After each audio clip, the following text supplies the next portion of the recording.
Hello, welcome to Anglo-Albion TV. Happy New Year, although personally I don't see what was wrong with the old one.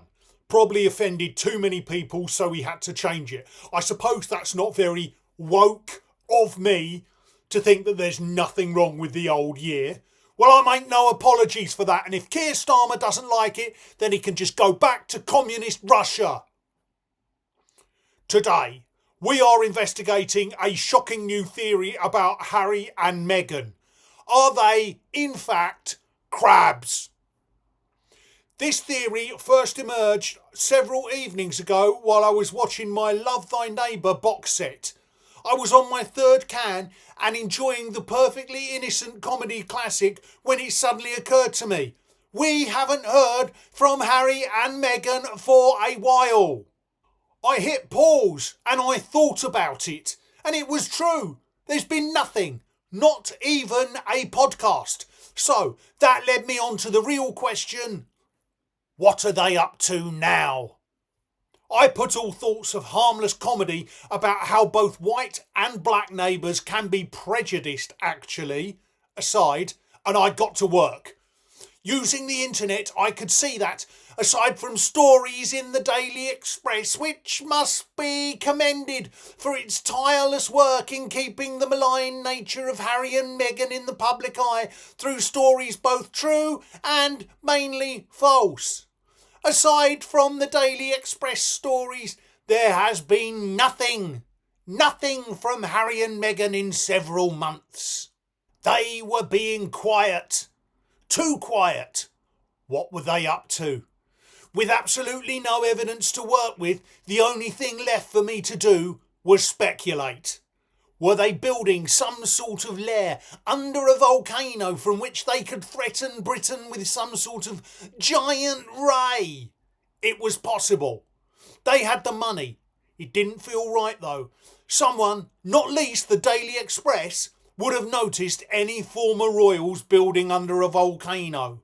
So, were they working on some sort of woke chemical that they could release into the water supply and turn the entire population into easily offended, politically correct, virtue signalling, attention seeking, right on, save the whales, Starmerite sheeple? It didn't add up. Say what you like about Harry and Meghan, they're not scientists. Then it clicked. We haven't heard from them since summer. They've been quiet throughout autumn and winter. Who else is quiet in autumn and winter? Bears. Why?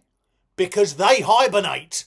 That must be it. Harry and Meghan were hibernating. Could that mean they were bears? It would explain why they moved to California. But they simply aren't hairy enough.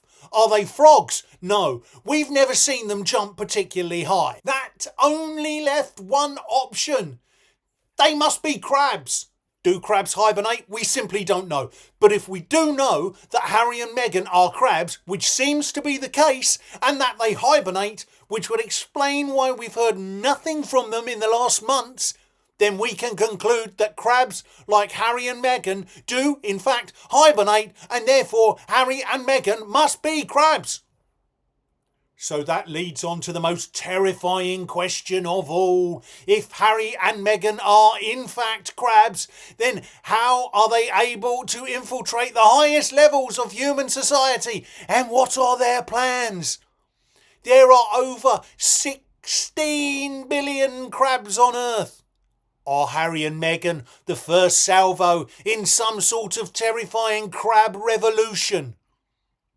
For now, we can't say. We simply don't have enough information. But I promise you this, Anglo-Albion TV and presumably the Daily Express will continue our investigation into what these Harry and Meghan crabs are up to and what the great British public can do to fight.